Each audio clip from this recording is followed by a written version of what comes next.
about skateboarding, but you're just not very good at jumping up and down on your favorite piece of wood. Crab skateboarding, crab skateboarding podcast. Okay.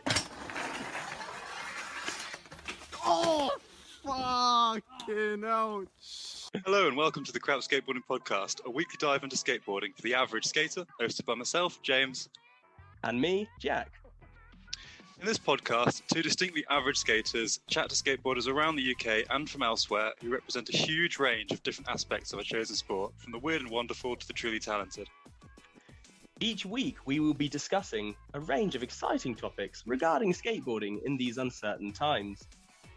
And this week, Jack, our topic is... Drum roll, please. Skateboarding and comics.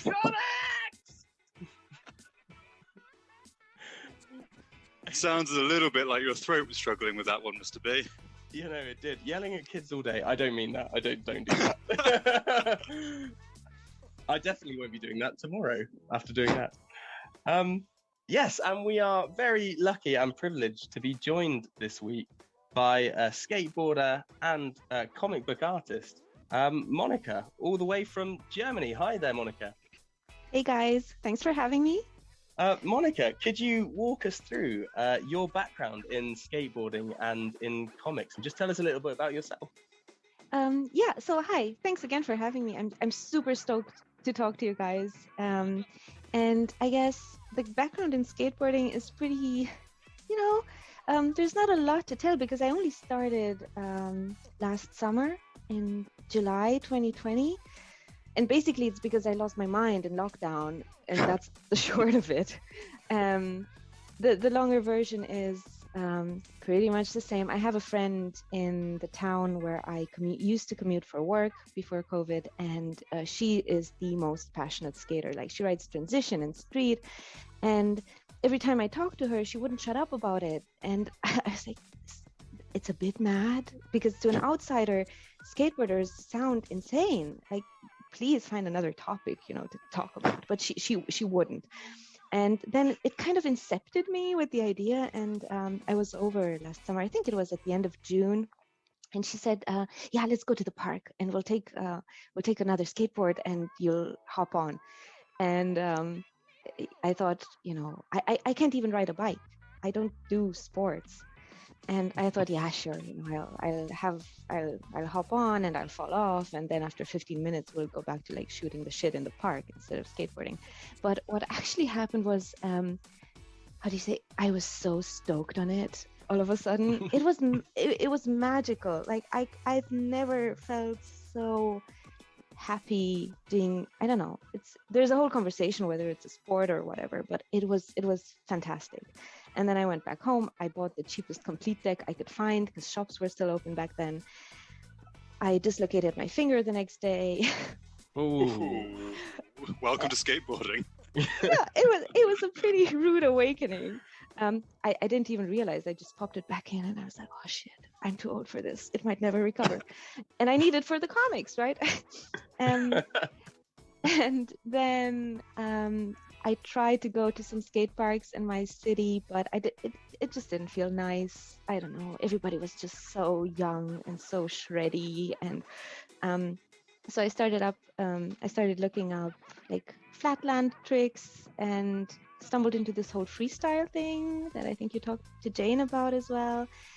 And then I stumbled into this whole fantastic freestyle community online, especially on Instagram. And at that point, I already had this little comic account where I was just posting doodles. And the comic background is more like, I'm an architect. So I like drawing and just doodling while I talk. And so I've always been doing these little comics, but it was kind of hard to find inspiration, I guess. And then this whole freestyle skateboarding thing and my enthusiasm for drawing little poops with eyes kind of merged, because a lot of these guys that I'm interacting with online, they're all super artsy and creative. But yeah, that was kind of what happened. I accidentally got into skateboarding and I really liked it, and then it turned out that there's a huge there's a huge crossover between, because people really enjoyed it, and especially the couple of people that I met online, they immediately migrated to the comic account, because I only had like 50 followers. Like, I wasn't doing it for clout, but every like I get is just someone I know from the skateboarding. That's really cool. Those two worlds collide. It does seem to be the case, isn't it, that that people who are drawn to skateboarding tend to be quite arty and quite creative in one way or another. You know, we've spoken to poets and musicians, and I'm speaking to an illustrator, and it does seem to kind of appeal to that people with that sort of creative background. And I think those people are naturally passionate people, aren't they, really? And that's why it's so easy to get in head deep with skateboarding and immediately kind of click with it. Totally. I also think it's deeply passionate without the concern. I think a lot of adults have this, and it's sad really, but I think they grow into that worry of, this hobby that I have, whatever it may be, is this something an adult should be doing?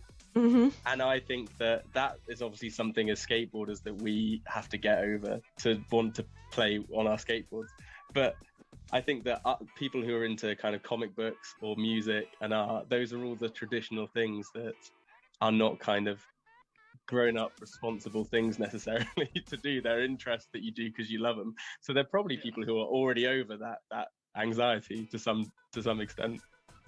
That's super interesting. I never thought about it that way, but it might just be it. Because I haven't, for a really long time, I haven't told anybody in my real life that I've taken up skateboarding.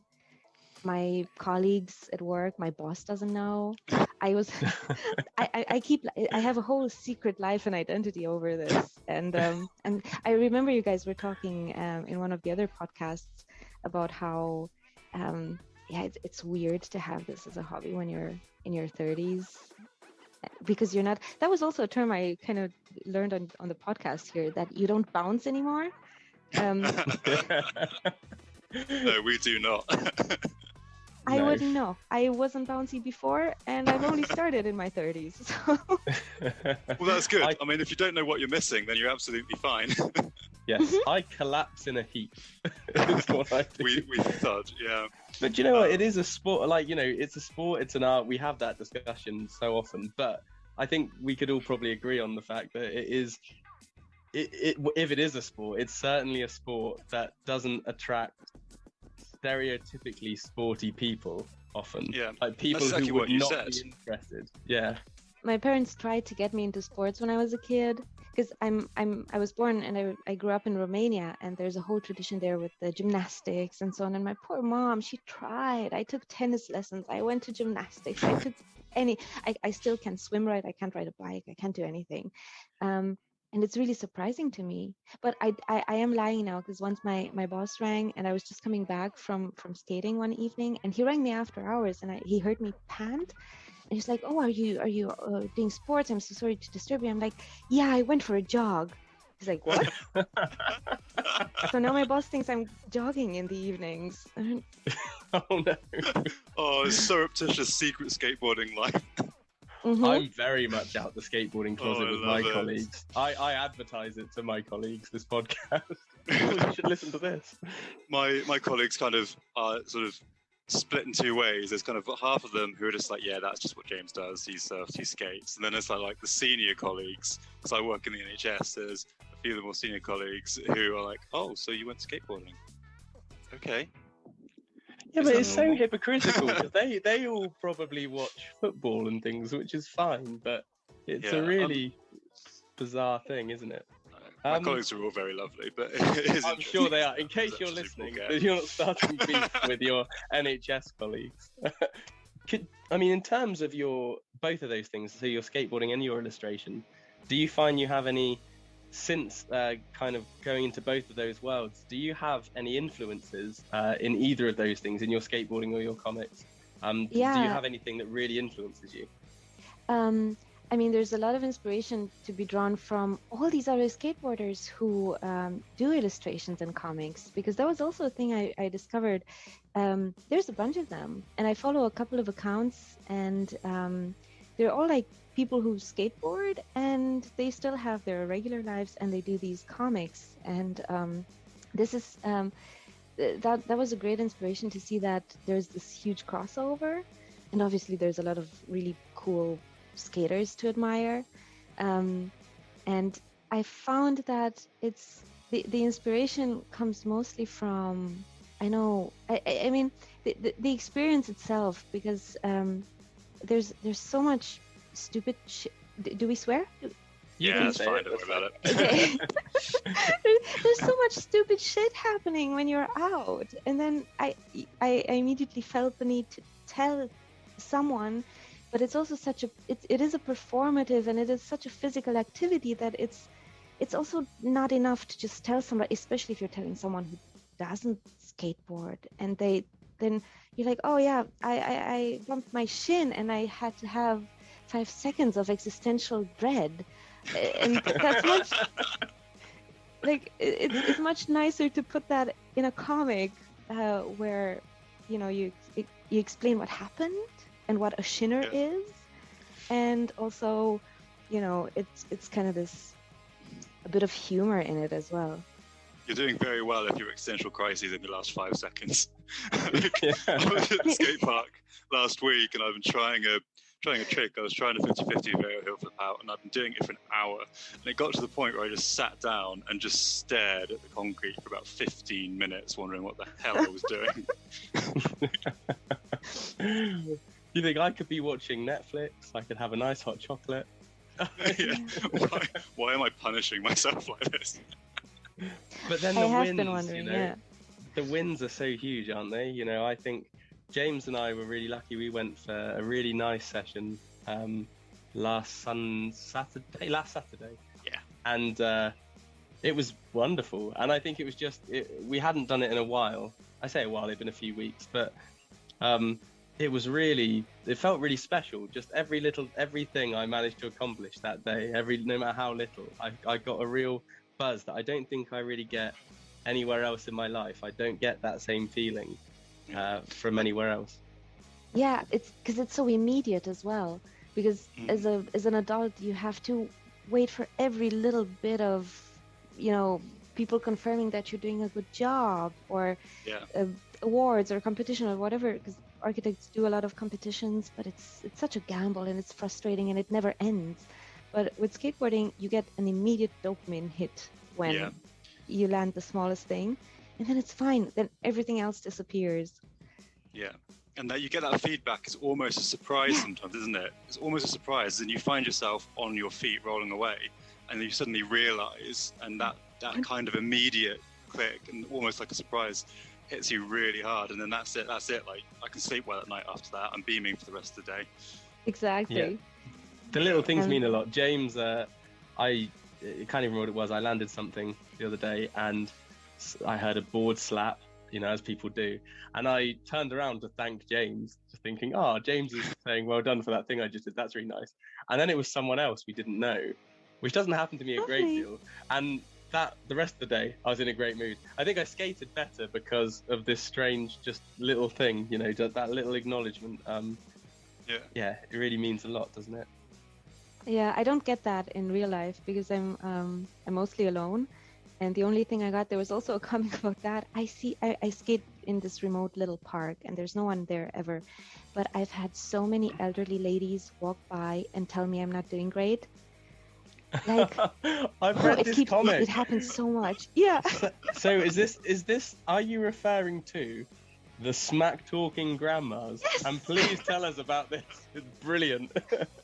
The fact that so many people in this freestyle community seem to enjoy the comics, I get replies, and sometimes you shoot the shit with someone in the comments, because there's a handful of people that I talk with in DMs or whatever, and they'd be like giving me pointers, and then these things kind of inspire each other. And and that was the thing with the smack talking grandmas. The name the smack talking grandmas came from someone else. It came from Maria. She's also a great artist, also part of the Freestyle Coven, and we were talking about that, and she said, the smack talking grandmas, because they were like, they walked past me with their little walking helpers. What do you call those in English? I don't know. Is it a Zimmer frame? Is that right? And they'd be like, "Oh, you're not doing too well. You better keep practicing." And just, ma'am, I'm doing my best here, okay? And then Maria came up with this thing like the smack talking grandmas, and they'd be like, kid, I've got a hip replacement and I'm still less sketchy than you. And then a lot of people. This is one that's upside down going suck it poses that's tickling me. That's called a TV stand, I learned. I also learned a lot about skateboarding because then this other guy, David, he's in that comic. He said, yeah, what if you handed them, because a lot of people said, hand them the skateboard, see what you can do with it. And then we were like, shit, what if they're really good? And then this guy goes, yeah, they might do a TV stand on their skateboard. And like, what's a TV stand? It's the super complicated truck standy freestyle move. I had to look it up to draw it. And that kind of it was a community effort in the end, because there was like 3 or 4 people involved with doing these comics. And that's basically the fun of it, because I'm not locked in my little ivory tower doing unrelatable comics about nothing. But it's a lot of people who kind of have input and humor. I mean, we can relate to them straight away looking at them. There's so many that are so relatable. I didn't plan to go into it this way, but I was going to ask you about if you'd had any experiences of gatekeeping, because I've noticed it was a theme in a couple of your comics. And I thought that was a very funny experience of gatekeeping, because it's gatekeeping from old women who happen to witness you skateboarding. Is that an okay lead-in? Can you talk about that? Have you had any bad experiences with that? A little. I mean, I've only been to a skate park 3 times, I think, in my whole life. I'm close to 100 sessions now. And it was, I don't know, because I don't have the whole experience. I haven't been skating as a kid. I haven't been doing this for 20 years. And I don't know what's normal and what's not. But in hindsight, I stumbled on Instagram on these posts that go like, oh, here's etiquette for skate parks. Like, you don't, what do you call it? Snaking people, like when you're zooming in front of them. Yeah. Or if someone's struggling with a trick, you don't go ahead and do it right in front of them. And then in hindsight, I was like, yeah, that actually happened. Even that handful of times when I was there, because I was alone a few times, and I think that it's minor. It's like microaggressions, and I don't realize what's happening, but it just rubs me the wrong way, and I'm like, screw you guys. I'm not gonna come back. But luckily then, this whole freestyle thing, I've never encountered this online. Because some of the people I was talking to, and Sarah, she's also part of the Coven, and she has this great YouTube channel where she does trick tips, and she does street stuff as well. So she's encountered that a couple of times, and I feel like with the freestyle thing, at least for me, that wasn't an experience, but it's also because people are older. Like, there's barely any, there's either 13-year-olds and they're lovely and they're polite, or people in their late 20s up to their 60s. So I've never encountered this online, luckily. Like, these couple of jerks on the skate park, that wasn't that bad. The grandmas, whatever, they fine. But fortunately, the freestyle community has been super inclusive, and even people giving advice. I mean, I'm super open to advice because I don't know anything. So if someone's nice about it, I'm very gladly, because they're all like, everybody's super generous with transferring knowledge, but in a really kind way. Like, sometimes dudes would comment under the posting, like, I don't want to mansplain, and please stop me. And and I'm like, dude, just say it. Like, give me a tip. If I don't like it, I'm gonna delete the message. And so I think overall I haven't been exposed to this much gatekeeping, but also because I haven't really been out. I think the freestyle community in particular attracts a certain kind of person, and the people that freestyle tends to attract are the people who are more sort of analytical, maybe a bit more inward looking, and aren't trying necessarily to go somewhere and show their skills. They're trying to figure out what they can do. I think because of that, there isn't that competitive nature that you might find that a bunch of 16-year-olds at skate park have. Yeah, and people are more introverted, because it is different just practicing alone and hyper focusing on like one tiny movement. So there's these analytical guys, and then there's the kick it to fuck and see what happens. And I'm somewhere in the middle. And it's nice to skate. It's nice to skate alone because it's almost it's a sort of meditation, I guess, if you want to be pretentious about it. It occupies your mind, doesn't it, more than anything? And it's interesting that you say that it attracts the introverted people, because the godfather of freestyle and the most famous freestyle skater of all time, Rodney Mullen, is the shyest, most introverted, nicest guy you could ever meet. And he talks in kind of like almost physics-like approach to skating. Yeah, I read The Mutt just last winter. That's great, isn't it? Oh my, like I teared up so many times. It's so lovely. I enjoyed it tremendously because I thought there's a lot of fantastic freestyle skaters who are not as well known as Rodney Mullen, but that book really gave so much insight, because even though I was just, I don't know, like 50 sessions in, there were so many things that kind of resonated with me. Yeah. And then it's that you feel less alone if someone who's basically a demigod may have had a similar experience. Yeah, absolutely. I enjoyed that book a lot. I'm so sorry. I don't apologise. The morning She's was lovely. chatting to me. What are you saying? Paint? We can't paint now. It's bedtime. Oh, she wants a pencil. There you go. Have my pencil. That's fine. I'm sure that's safe. You've got the sharp end pointing up. That's always good. That's good. She's academic. That's what it is. Right, should we say night night? Oh no, she's seen something else now. I've got to put some biscuits in her and she's seen them. Right, Bye, go to mummy. Say bye.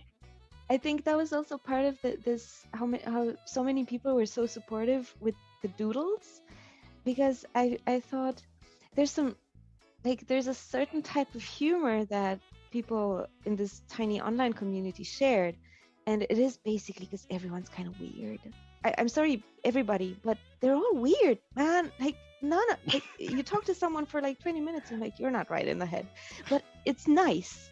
Charlie, he's this guy from California, and he just started inviting people to contribute to the zines with their own doodles. Or we have there's an issue coming out about women's experiences, and it's not just about comics and doodles, but people contribute with poetry. Or speaking of which, I was just listening to that podcast today.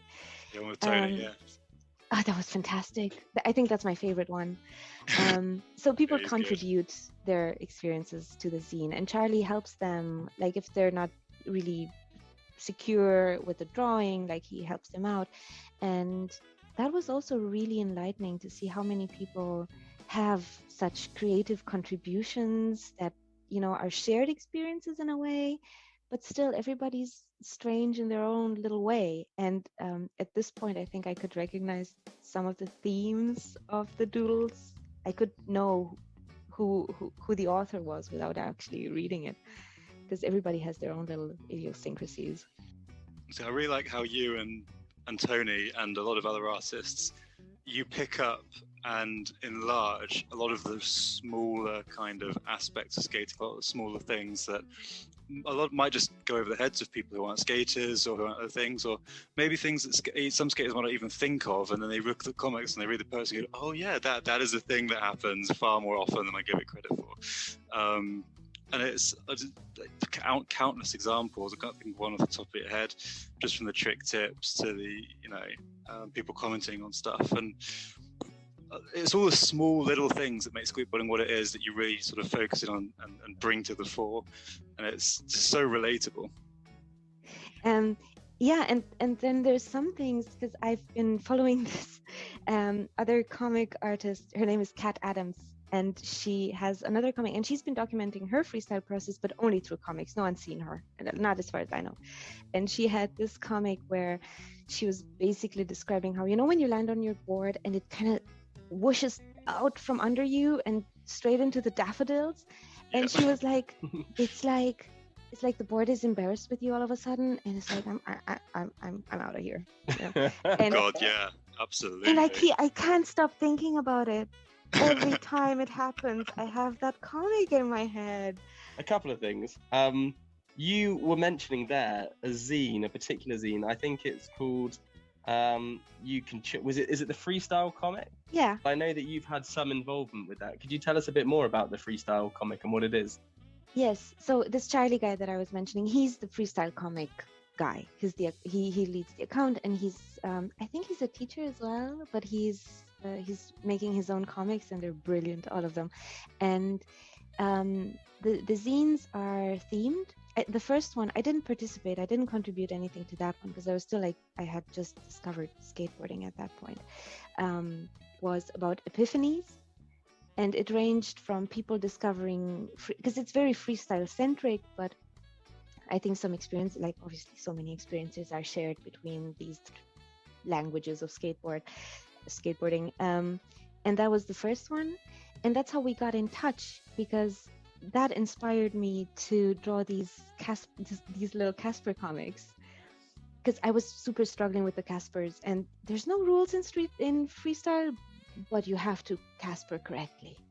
Otherwise, that's the only one rule. And I was struggling so much, and I was drawing them. I remember I drew these comics because I document every session, and I post, like, I have this little skate diary, and I was doing these horrible non-Caspers, and I kind of wanted people to know that I know what it's supposed to look like. I just can't do it yet.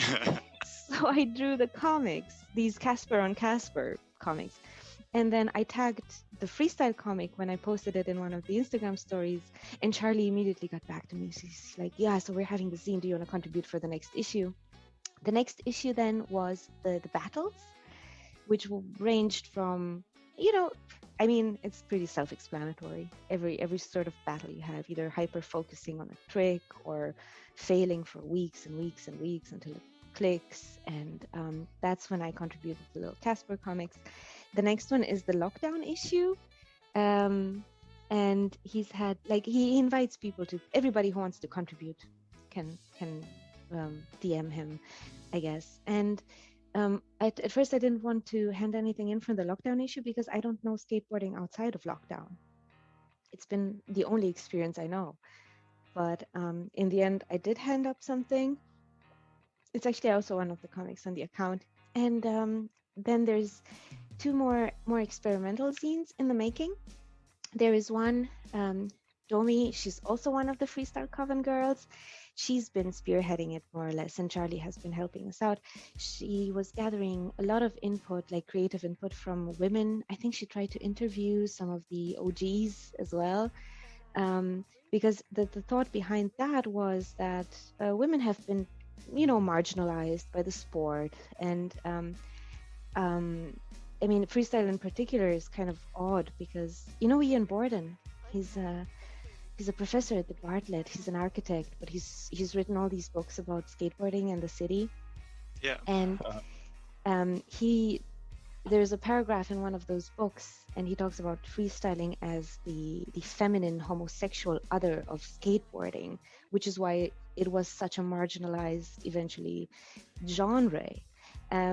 So I think Charlie and Domi were like, there's a big intersect between, women and freestyle and women in freestyle. So they invited a lot of ladies to contribute. And we wanted to be intersectional, and we were talking about how we wanted to include everybody, not just make it a girls only treehouse thing. But eventually, Charlie said we agreed that it would be cool to have just this one issue that's about women, and it's not necessarily like, oh, my boobs are in the way when I'm skating, but it's experiences that everybody shares.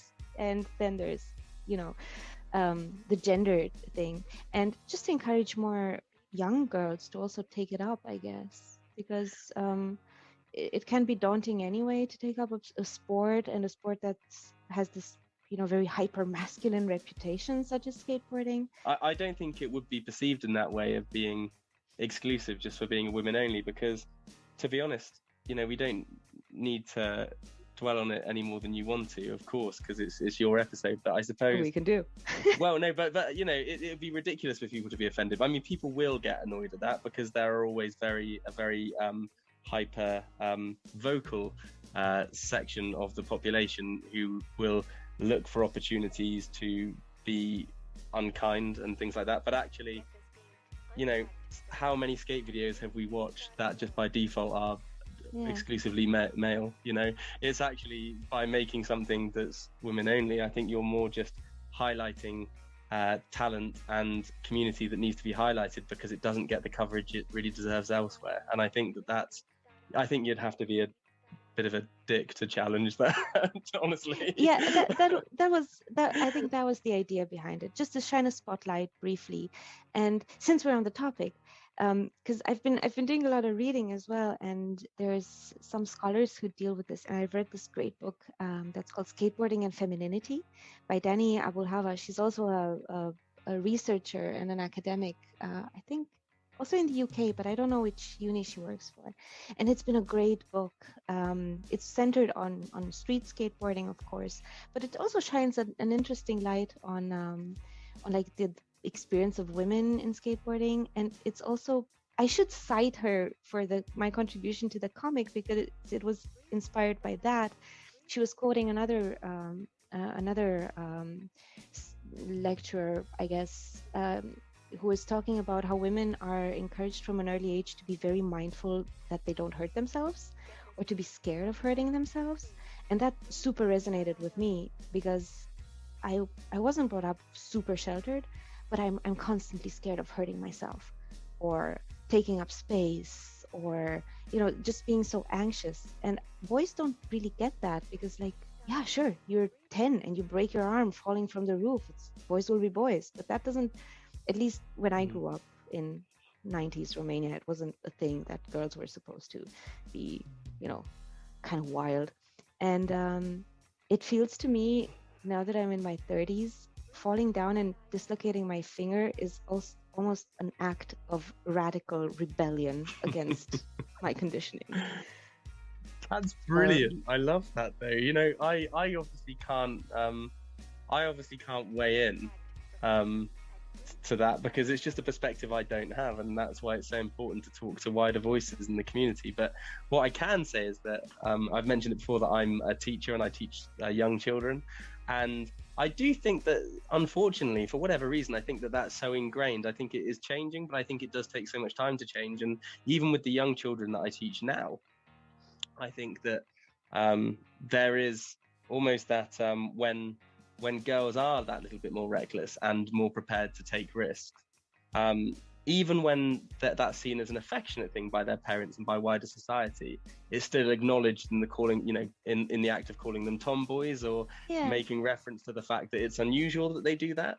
Whereas it's just so widely accepted. And even when I think people are trying to be kind about that, they still differentiate, which is still harmful, you know, ultimately. And I think that I think you saying that hurting yourself is an act of rebellion is really quite magnificent. I have only recently taken to wearing a helmet again just because I really don't need a head injury these days. But I am looking at getting some pads as well because I'm finding that as I get older, I need a little bit more. I need a little bit more bravery. I need a little bit of help to approach the transitions. I think it really, it makes a huge difference to your confidence, doesn't it? Having the pads. Absolutely. Yeah, it's my wrists for me.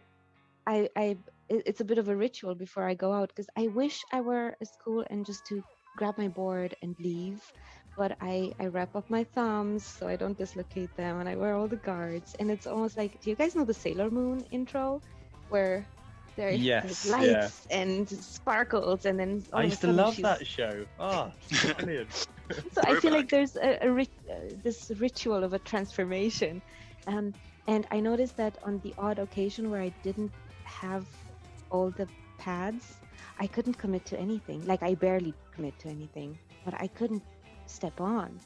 And it's great to have this extra security, but also it doesn't really hurt. Nothing really hurts as bad as it. You guys, which one of you is the one who said in one of the podcasts that he still doesn't know how to fall. Like he just Oh yeah, no, I feel like a brick shithouse. I'm terrible. The problem is, I think that like as I've got older as well, I think when I was younger, I'll use the word again, but I was really bouncy as a teenager. So I didn't really worry about falling as much because I generally felt absolutely fine.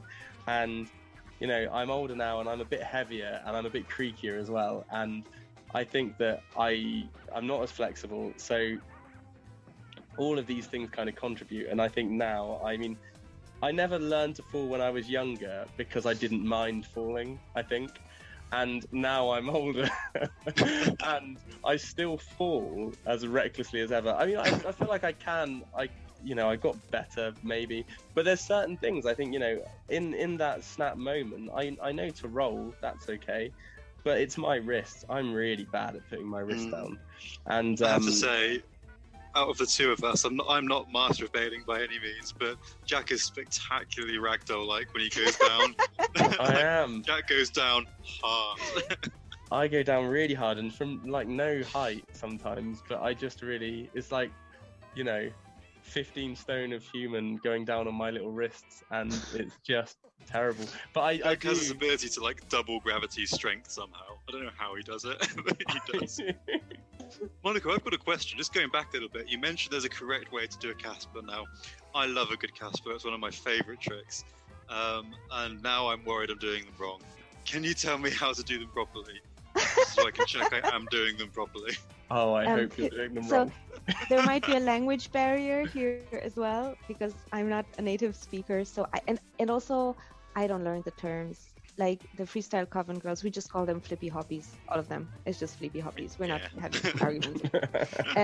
But I think the gist is neither the bottom nor the top foot are supposed to touch the ground.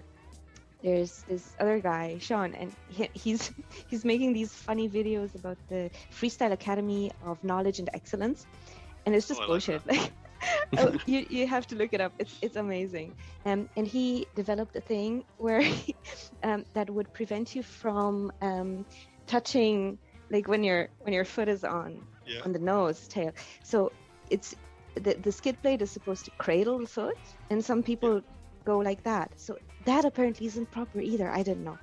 And he just drilled a lot of like really sharp nails through here, before the skid blade, and I think that's called the Casper tetanus technique or the tetanus helper.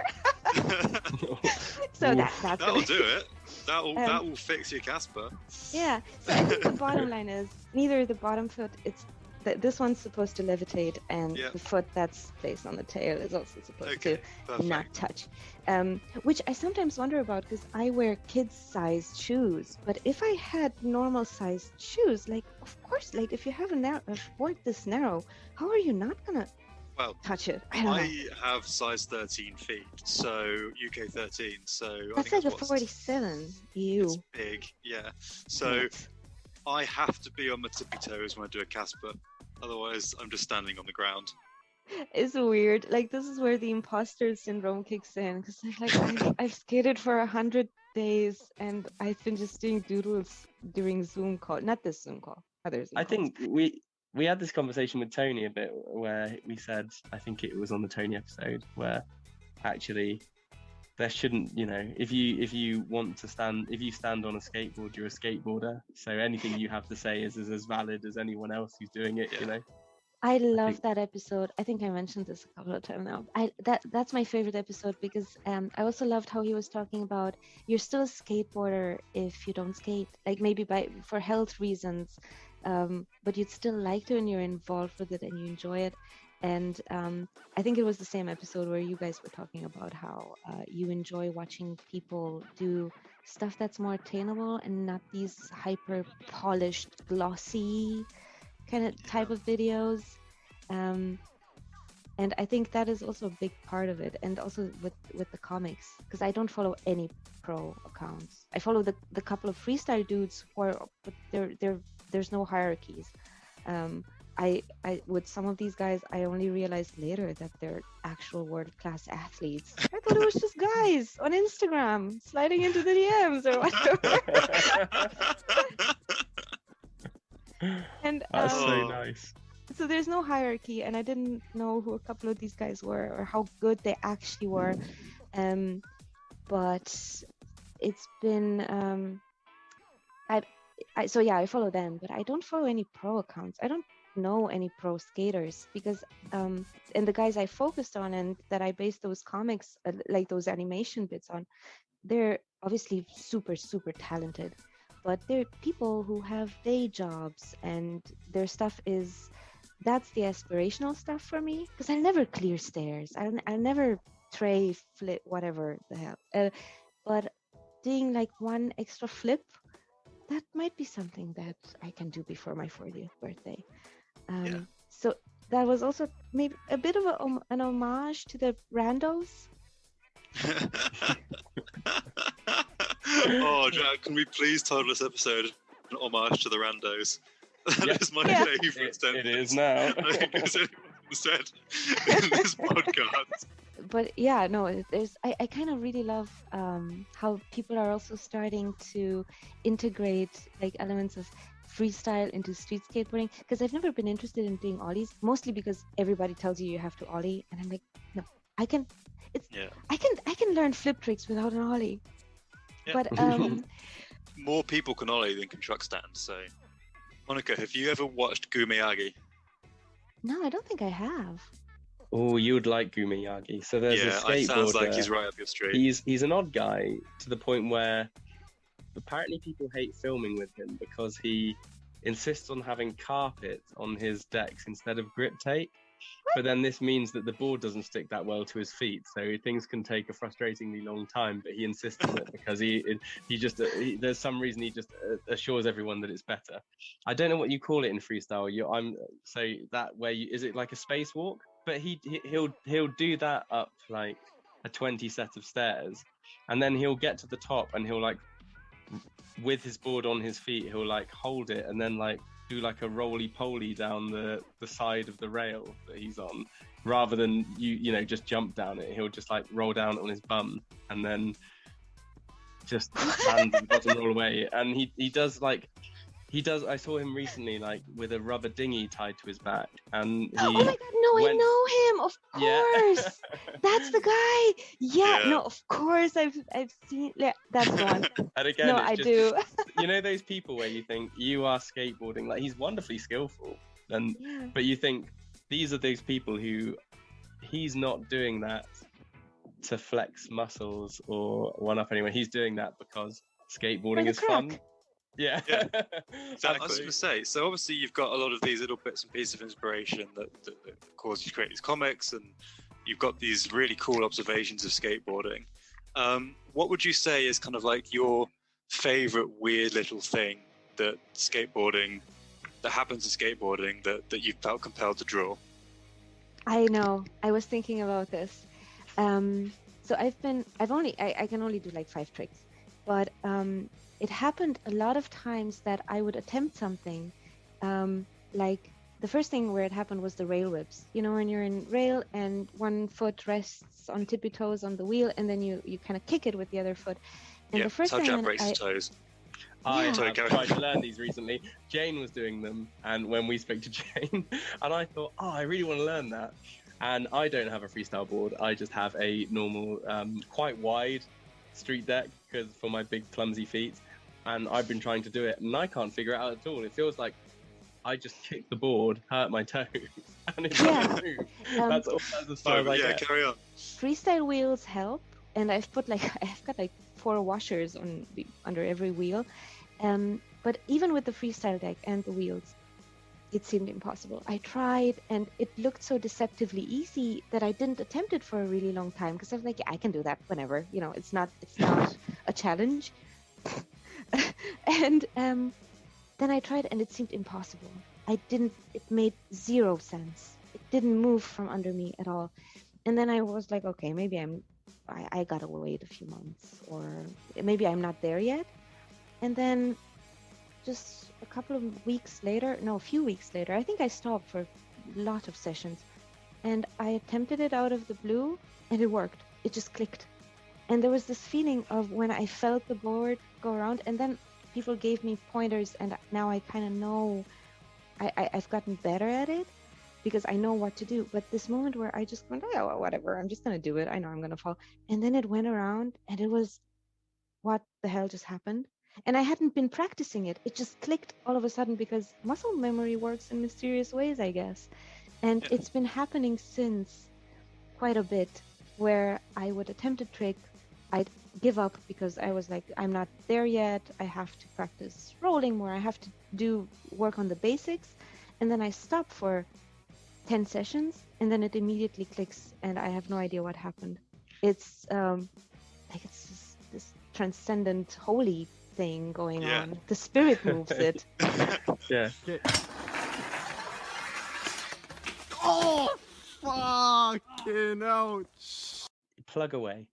So I think what I'd like to plug mostly is obviously people checking out the Freestyle comic and contributing to the future issues. And I would also like to encourage people to check out the Freestyle Coven, because we have this separate account, and we encourage people, and particularly women, but it's open to everybody, people who are bad at it, to send us clips. And we're doing these little edits for the new moon, or because of the magic of street skateboarding. And we're doing these little edits, and it doesn't have to be nice. It doesn't have to be proper. Send us fails, send us bonks. But we just want to encourage people to do it, and then we can learn together and grow together with it. Yeah, thank you so much for taking time to come chat to us. And hopefully we'll get hold of you again at some point in the future and see how things are going. Yeah, Okay. I'd love to keep in touch with you guys. It was lovely. Awesome. Thank you very much. Wonderful. Have a lovely evening. If you love skateboarding but you're just not very good at jumping up and down on your favorite piece of wood,